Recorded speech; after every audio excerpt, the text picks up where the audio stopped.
தினம் ஒரு ஜெபம் என்கிற ஜெப வேலைக்கு நேராக இயேசு கிறிஸ்துவின் நாமத்தினாலே உங்களை வாழ்த்தி வரவேற்கிறேன். இன்றைய நாளுக்குரிய வசனம் ஏசாயா தீர்க்கதரிசன புஸ்தகம் அதிகாரம் 60 வசனம் 22. சின்னவன் 1000 சிறியவன் பலத்த ஜாதியும் ஆவான். கர்த்தராகிய நான் இதை ஏற்ற காலத்தில் இதை தீவிரமாய் நடப்பிப்பேன். நாம் யாவரும் கண்களை மூடி தேவனை நோக்கி ஜெபிப்போம். எங்களை நேசிக்கிறதான நல்ல தகப்பனே, இந்த நாளுக்காக ஸ்தோத்திரம். சின்னவன் 1000 சிறியவன் பலத்த ஜாதிமாவான் என்று சொல்லி கர்த்தர் இந்த காலவேளையிலே எங்களுக்கு வாக்குத்தத்தத்தை உரிமையாக்கி கொடுக்கிறீங்க. உமக்கு ஸ்தோத்திரம்.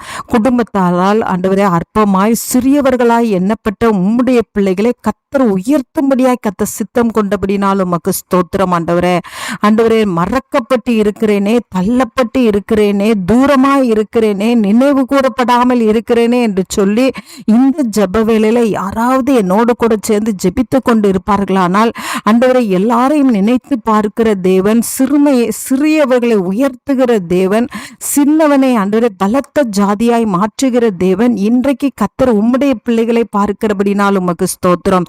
தாவீதை பார்த்த தேவன் ஆண்டவரே, ஆம் ஆண்டவரே, ஆண்டவரே சிறிய சகோதரனாய் இருந்த அந்த தாவீதை ஆண்டவரே அப்பா ஆண்டவரே வனாந்திரத்திலே ஆடை மேய்த்து கொண்டிருந்த தாவீதை அழைத்து ராஜாவாய் சமஸ்த இஸ்ரவேலுக்கும் ராஜாவாய் மாற்றினீங்க ஆண்டவரே. அவனுடைய சிங்காசனத்தை என்றென்றைக்கும் நீங்க அவனுக்கு கொடுத்தீங்கப்பா. ஆம் ஆண்டவரே, மனிதர்கள் முகத்தை பார்ப்பார்கள், நீரோ இருதயத்தை பார்க்கிற தேவன். உம்முடைய பிள்ளைகளுடைய இருதயத்தை பார்த்து இன்றைக்கு உம்முடைய பிள்ளைகளும் நீங்க உயர்த்துகிறபடினால் உமக்கு ஸ்தோத்திரம். உம்முடைய பிள்ளைகளும் ஆண்டவரே பலத்த ஜாதியாய் மாற்றப்படுகிறபடினால் உமக்கு ஸ்தோத்திரம். அற்பமாய் எண்ணப்பட்ட லேயாலை கர்த்தர் நினைவு கூர்ந்தீங்க ஆண்டவரே. இன்றைக்கு உம்முடைய பிள்ளைகளை நினைவு கூர்ந்து இன்றைக்கு உம்முடைய பிள்ளைகளை ஆசீர்வதிக்கிறீங்க. உமக்கு ஸ்தோத்திரம். நினைக்கிற நன்மைகளை கர்த்தர் உம்முடைய பிள்ளைகளுக்கு தருகிறீங்க. உமக்கு ஸ்தோத்திரம். அதை ஏராளமாய் கொடுக்கிறபடினால் நன்றி. இயேசுவின் மூலம் ஜெபிக்கிறேன் நல்ல பிதாவே. ஆமேன், ஆமேன். கிறிஸ்துவுக்குள் பிரியமானவர்களே, உங்கள் யாவருக்கும் இரட்சகராகிய இயேசு கிறிஸ்துவின் நாமத்தில் அன்பின் வாழ்த்துக்கள்.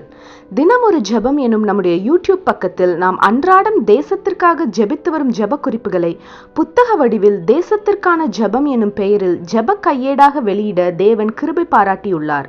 இந்த ஜெப புத்தகத்தில் இன்னும் அநேக விசேஷித்த ஜெப குறிப்புகளும் இஸ்ரவேலுக்கான சிறப்பு ஜெப குறிப்புகளும் இடம்பெற்றுள்ளன. இந்த புத்தகத்தை இலவசமாய் பெற்றுக்கொள்ள விரும்பும் தேசத்திற்காக ஜெபிக்கும் ஆத்ம பாரம் உள்ளவர்கள் கீழே உள்ள வாட்ஸ்அப் எண்ணை தொடர்பு கொள்ளவும். நம்முடைய தேசத்திற்காக ஏறெடுக்கும் ஜெபங்களை கேட்டு தேவன் நம் தேசத்திற்கு க்ஷேமத்தை கட்டளையிடுவாராக. ஆமேன்.